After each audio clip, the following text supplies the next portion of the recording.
పౌలు ఎఫెసీయులకు రాస్తూ మొదటి అధ్యాయం 3వ వచనంలో అంటున్నాడు, మన ప్రభు అయిన యేసుక్రీస్తు యొక్క తండ్రి దేవుడు స్తుతింపబడును గాక. పరలోక విషయములలో ఆత్మ సంబంధమైన ప్రతి ఆశీర్వాదమును ఆయన మనకు అనుగ్రహించెను. ఆ దేవుడు తన కుమారుని యందు క్రీస్తునందు ప్రతి ఆశీర్వాదాన్ని ఆయన మనకు అనుగ్రహించినవాడు. తాను ఏది కూడా మనకి ఇవ్వకుండా తన చేయి వెనకకు తీసుకోలేదు. తన సొంత కుమారుని ఆయనకి ఇచ్చినవాడు. ఆయనతో పాటు మనకు సమస్తమును అనుగ్రహించినవాడు. అదే పత్రిక మొదటి అధ్యాయం 4, 5, 6 వచనాలు తెలుగులో కలిసి ఉన్నాయి. ఈ 3 వచనాల్లో 3 ప్రత్యేకమైన ఆశీర్వాదాలు, 3 ప్రత్యేకమైన వాగ్దానాలు మనకున్నాయి.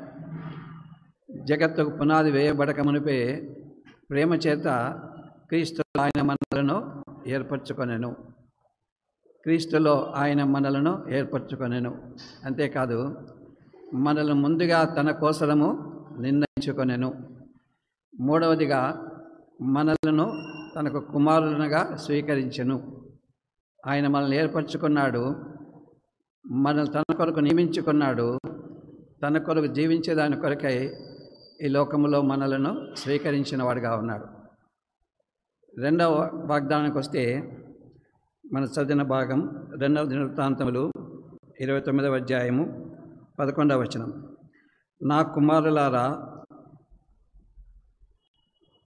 తనకు పరిచారకులై ఉండి ధూపం వేయుచుండటకును, తన సన్నిధిని నిల్చుటకును, తనకు పరిచర్య చేయుటకును యెహోవా మిమ్మును ఏర్పరచుకొనెను గనుక మీరు అశ్రద్ధ చేయకుడి.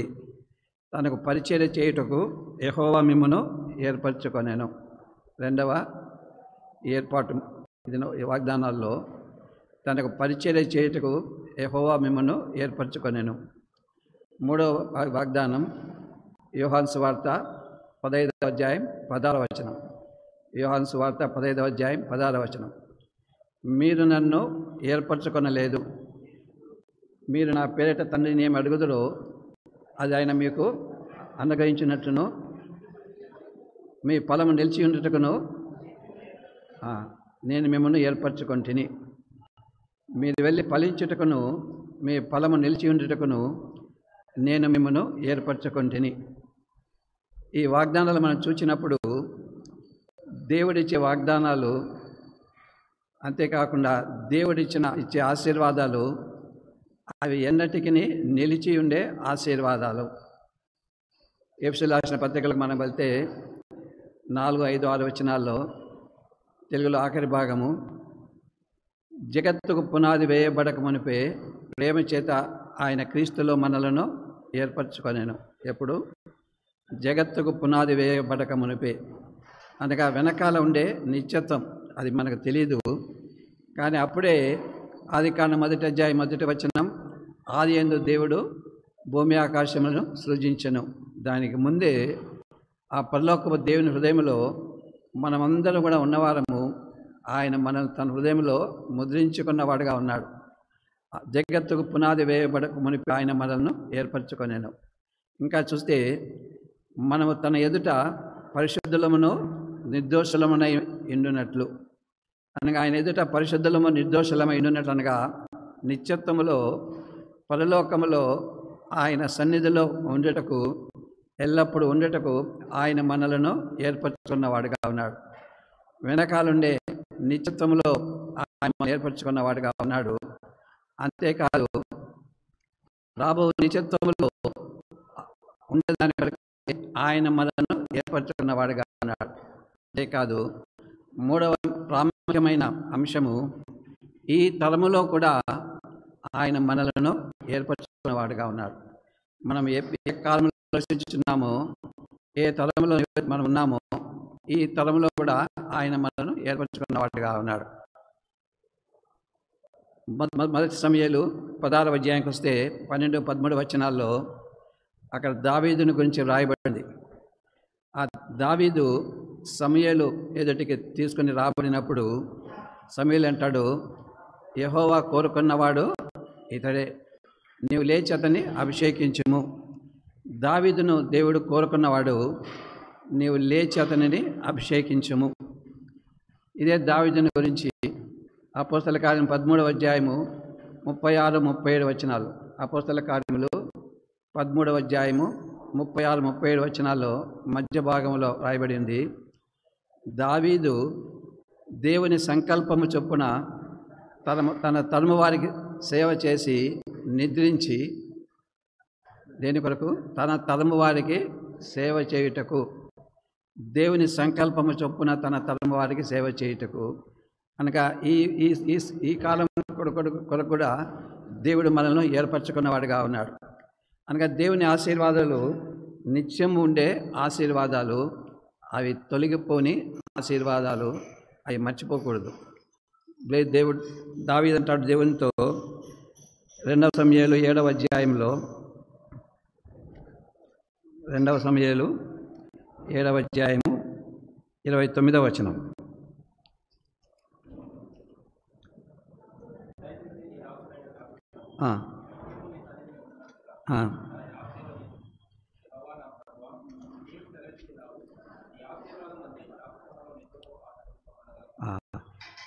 నీ ఆశీర్వాదము నుండి నా కుటుంబము నిత్యము ఆశీర్వదింపబడి ఉండునుగాక. దేవుడు మనల్ని ఏర్పరచుకున్నాడు.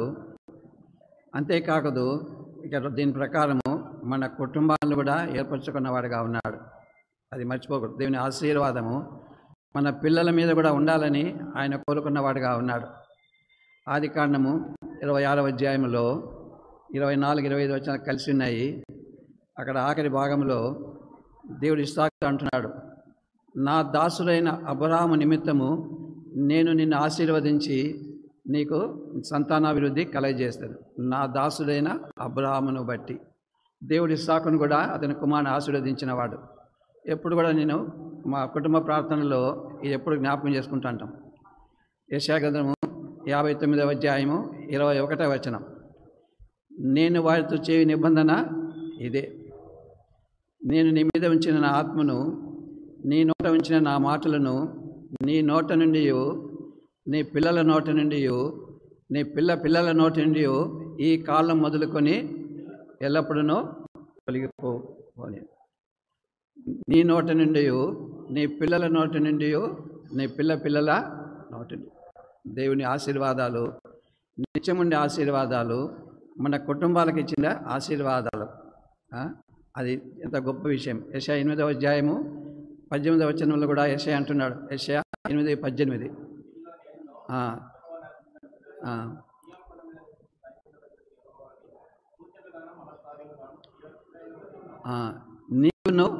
నీవు నాకు ఇచ్చిన పిల్లలను సీయోను కొండ మీద నివసించే ఆ దేవుని కొరకు సూచనలుగా ఉన్నాం. రక్షించబడిన స్తోత్రములు. సూచనలుగా అనగా మన సాక్ష్యాన్ని కూడా ఎదురు చూడాలని దేవుడు మనల్ని ఏర్పరచుకున్నవాడుగా ఉన్నాడు. నిత్యం ఆయన మనల్ని ఏర్పరచుకున్నవాడుగా ఉన్నాడు. దేవుని ఆశీర్వాదాలు, మొట్టమొదట మనం పొందిన ఆశీర్వాదాలు జగత్తుకు పునాది వేయబడక మునిపే ఆయన మనల్ని ఏర్పరచుకున్నవాడు. అంతేకాదు తన ఎదుట పరిశుద్ధులమును నిర్దోషులమై ఉండవలనని ఆయన మనల్ని ఏర్పరచుకున్నవాడు. ఈ తరము వారికి ఏ అంతస్తులో మనం పిలువబడినామో ఆ అంతస్తు నుండి సేవ చేయుటకు దేవుడు మనల్ని ఏర్పరచుకున్నవాడుగా ఉన్నాడు. అనేకులు మనందరినీ పిలిచినవాడే, కానీ వేరే వేరే అంతస్తుల్లో పిలిచినవాడు. కొరింథీయులకు రాసిన మొదటి పత్రిక 4వ అధ్యాయము 1వ వచనం. కొరింథీయులకు రాసిన మొదటి పత్రిక 4వ అధ్యాయం 1వ వచనంలో పౌలు కొరింథీయులకు అంటున్నాడు, క్రీస్తు సేవకులమనియు దేవుని మర్మముల విషయమై గృహ నిర్వాహకులమనియు మమ్మల్ని గురించి భావింపవలెను. దేవుని సేవకులము, రెండవది గృహ నిర్వాహకులము. అనగా ఆ గృహానికి అతను ఓనర్ కాదు, యజమాని కాదు, కానీ యజమాని తరపున అక్కడ అధికారిగా ఉన్నవాడు సూపర్వైజర్. మనలో దేవుని సేవకులమనియు, అక్కడ సేవకులనే మాటకు గ్రీకు భాషలో ప్రత్యేకమైన అర్థం అక్కడ ఉంది. అక్కడ సేవకుడు అనగా ఒకటేమో చేతితో పని చేయువాడు, రెండవదిగా పడవ నడిపేటప్పుడు తెడ్లు వేసేవాడు. ఎక్కడ తెడ్లు వేసేవాడు? పడవ క్రింది భాగంలో ఉండి తెడ్డు వేసేవాడు. అనగా కనపడని సేవ చేసేవాడిగా ఉన్నాడు. అంతేగా పౌలు తగ్గించుకుంటున్నాడు. అంతేకాదు దేవుని మర్మముల విషయంలో గృహ నిర్వాహకులము. మనందరినీ పిలిచినాడు, కానీ నా పిలుపు వేరే, వీళ్ళ అనేకుల పిలుపు వేరే. వీళ్ళ అనేకులను దేవుడు గృహ నిర్వాహకులుగా ఉండేట కొరకై దేవుడు ఏర్పరచుకున్నవాడు స్టీవర్డ్, అనగా ద్వారపాలకుడు. నాకు ఆ పిలుపు లేదు, మీలో ఉంది. నేను కూడా ఆ పిలుపులో పోవాలని తలంచినాను, కానీ మా మేనమామ ఒక ఆయన దైవ సేవకుడు, ఆయన కూడా ఇప్పుడు లేడు, ఆయన మన సహవాసం లేనివాడు. ఆయన ఇచ్చేయమన్నా అంటే, నీకు ఆ పిలుపు లేదు, నువ్వు ఆగిపోన్నాడు. నేను ఆగిపోయినాను, నాకు ఆ పిలుపు లేదు. కానీ వీళ్ళు అనేకులకు ఆ పిలుపు ఉంది. గృహ నిర్వాహకులుగా ఉండటకు, సూపర్వైజర్గా ఉన్న యజమానులు కాదు, కానీ దాని ఇంకొక అర్థం ఏమంటే ద్వారపాలకుడు. దేవుని మందిరంలో అన్ని విషయాలు చూసుకునే దానికి దేవుడు మిమ్మల్ని అనేకులను ఏర్పరచుకున్న వాటిగా ఉన్నాడు. అంతేకాదు దేవుడు ఓ ప్రత్యేకమైన పని కొరకై మిమ్మల్ని పిలుచుకున్నవాడుగా ఉన్నాడు, నన్ను పిలుచుకున్నవాడుగా ఉన్నాడు. కానీ ఎవరి అంతస్తులో మనం పని చేయవలసిన వారంగా ఉన్నాం. నేను ఇక్కడ ఈ బేర్షెబా సంఘానికి చెందిన వాడిని. ఇక్కడే నేను రక్షణ పొందినాను, ఈ స్థలంలోనే నేను రక్షణ పొందినాను.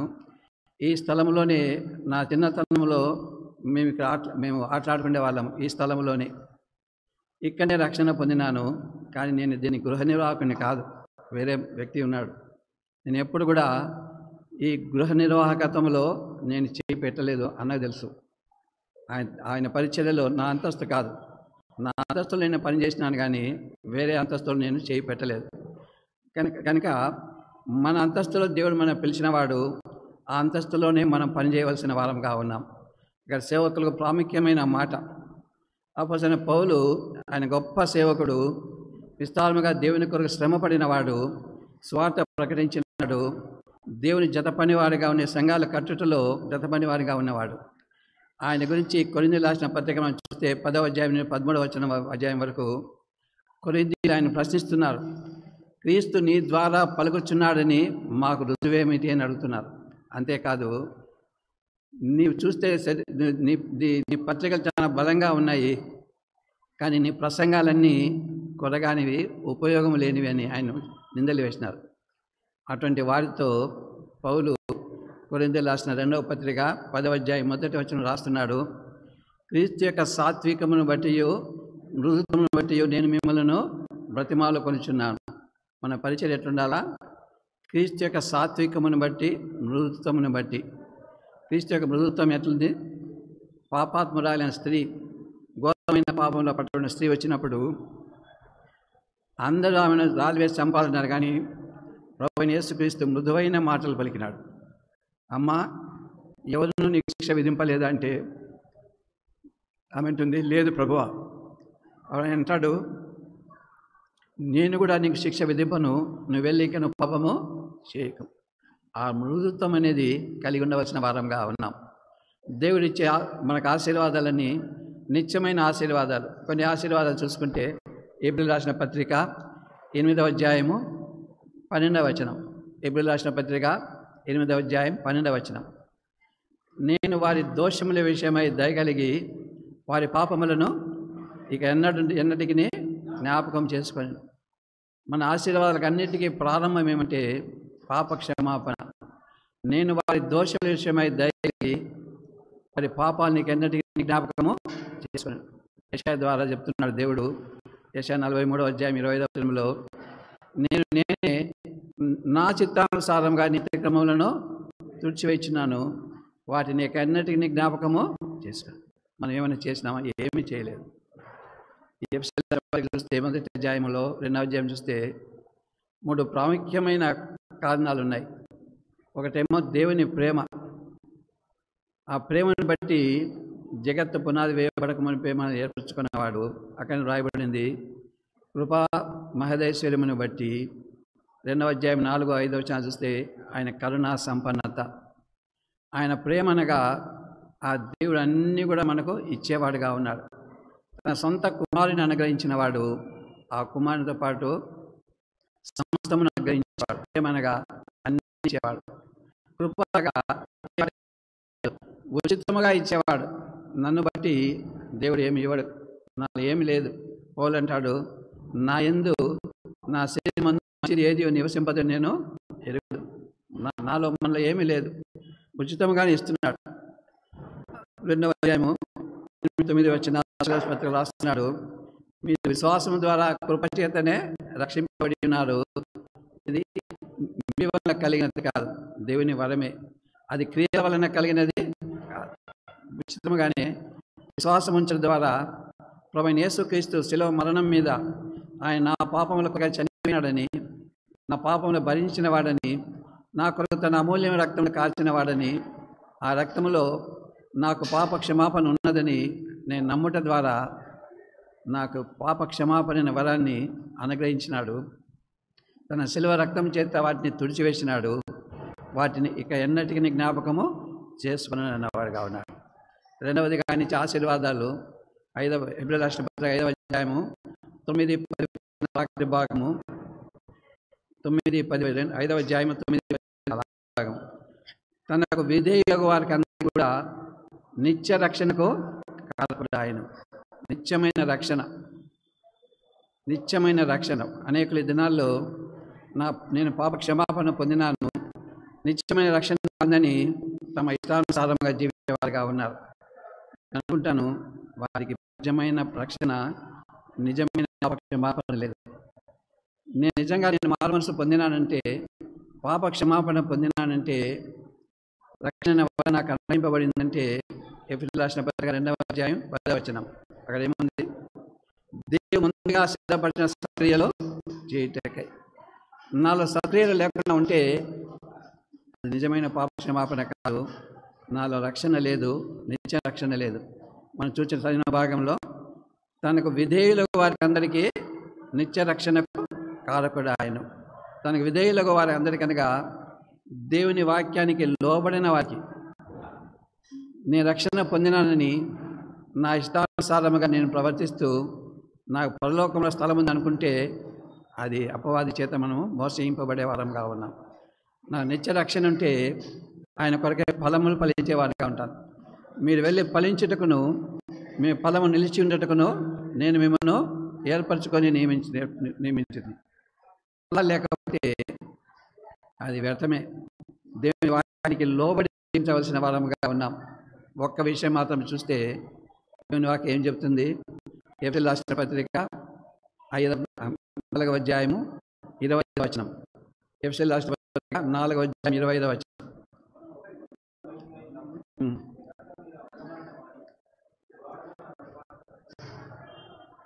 మీరు అబద్ధం ఆడటం మాని ప్రతి వాడులో తన పొరుగువానితో సత్యమే పలకవలెను. అబద్ధం అనే మాటకు పాత నిబంధనలో హెబ్రీ భాషలో రాయబడింది. దాని అర్థం చూసుకుంటే అబద్ధం అంటే ఒకటేమో లేని వాళ్ళను పుట్టించుట, రెండవది మోసగించుట. అబద్ధం ఆడితే ఇతరులను మోసగించే వాళ్ళంగా ఉన్నాం. కనుక నేను అబద్ధం ఆడుతుంటే, లేని వార్తను పుట్టిస్తూ ఉంటే, ఇతరులను మోసగించే వాళ్ళనిగా ఉంటే, ఇక్కడ నిలబడి నేను మోసగించే వాళ్ళనిగా ఉంటే నాకు రక్షణ అనేది లేదు, నిత్యమైన రక్షణ లేదు. అది వట్టి మాటలే. అంతేకాదు నిత్యమైన రక్షణే కాదు, నిత్యమైన విమోచన ఆయన మనకు అనుగ్రహించిన వాడు. హెబ్రీయులకు రాసిన పత్రిక 9వ అధ్యాయము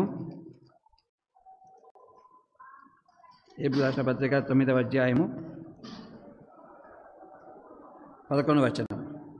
అయితే క్రీస్తు రాబోచున్న మేలుల విషయమై ప్రధాన యాజకుడిగా వచ్చి తానే నిత్యమైన విమోచన సంపాదించి, నిత్యమైన విమోచన, పాప క్షమాపణ అంటే దాని అనేకమైన అర్థాలు ఉన్నాయి.